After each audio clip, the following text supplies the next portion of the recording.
Here we have the hourly price chart for GameStop Corporation, stock ticker GME.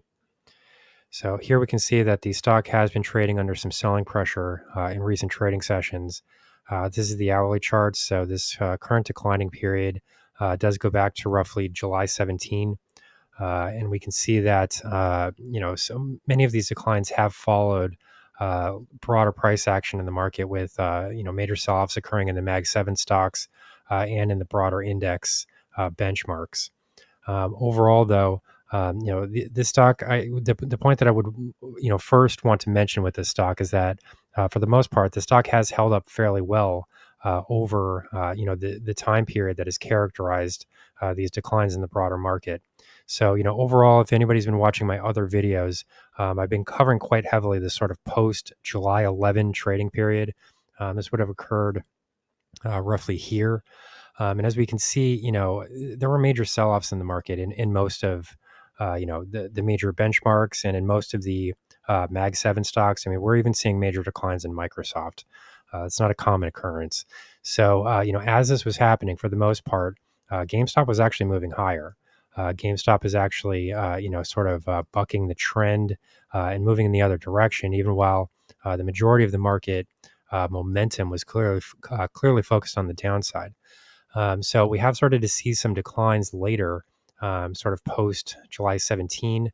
But from what we can see here, the declines have been fairly minimal in comparison to some of these other stocks. I would suggest that people maybe take a look at my my recent videos on Meta platforms, for example. That chart is a complete mess. That stock is in major trouble, and some major support zones have been broken in that stock. While share prices have caused significant destruction in overall market value.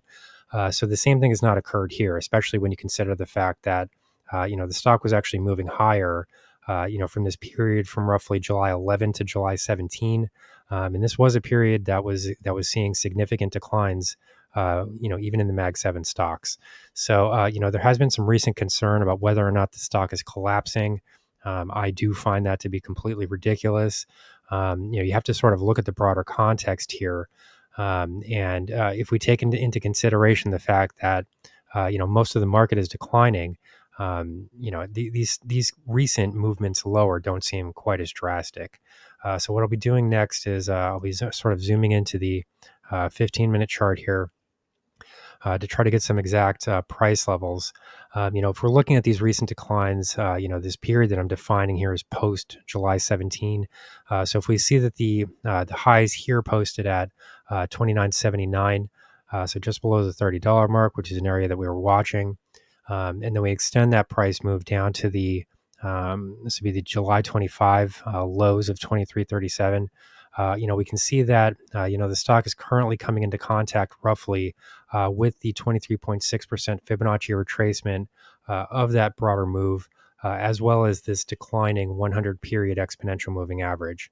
That would be this purple line here. So, overall, there was some weakness into the Friday close. But to some extent, that really is to be expected given the fact that, it is the close of a trading session. It's the close of a weekly trading session.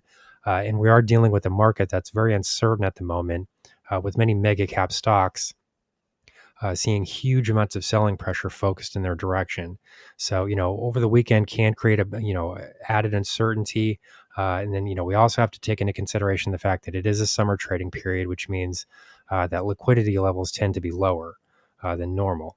And we can see that in this chart. If we look at, here we can see, declining trading volumes. And this is having an effect on the stock. I mean, previously we're seeing, during the earlier parts, sort of the first half of the Friday trading session, we were seeing buying activity occur, and we did start to pressure resistance zones right around 24.80. Obviously, this is a significant level. We're right ahead of this $25 mark, and we're also right ahead of this 23.6% Fibonacci retracement. In addition to the fact that we've got this 100 period exponential moving average right overhead. So there were significant, resistance zones here to be concerned about. And then, we have the fact that, it's a closing period on a Friday over the summer during a period of time where, large parts of the market are selling off. somewhat randomly to some extent. I mean, we're seeing huge price gaps in some of these stocks. I do suggest that people look at some of the other names that I cover. Tesla, for example, has seen a major gap lower. That stock has really not been able to recover from those lows just yet. And even Microsoft is trading under pressure. So, none of these stocks are really immune to the selling pressure. And I would actually argue that GameStop did a very good job at holding up during these types of conditions. This initial rally here did occur um, during sort of the first during the first half of this of all of this downside trading activity. I'm really separating this into about 2 different weeks here. And this upward movement was roughly the first week of the broader market decline. This second movement here, it would be the second week of that broader market decline, and we did see some price failures here, but this also occurred at a relatively predictable level, just ahead of the $30 mark. I mean, this is not the first time that we've seen this with this stock. So, these are the reasons that I keep mentioning, and I keep sort of mentioning in the comments, questions in the comments about, where, if you were a short seller, where would you be establishing your position? So, this $30 mark was fairly predictable because we have seen it before relatively recently. I mean, this is not ancient history. It does stand to reason here that, these short sellers, now that they were successful with their last attempt, there might be a little bit more bravado here and a little bit more confidence to start to move down their positions and to start to execute short selling trades at lower levels. So if that does occur, the main level to watch here is going to come in right in this region where there is a lot of technical resistance.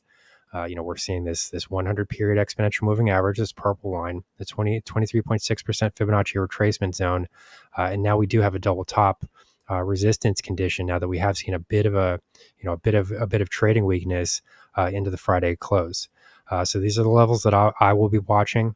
Overall, I'm not immensely concerned about these declines that have happened because we do have to look at these declines within the broader context of the market.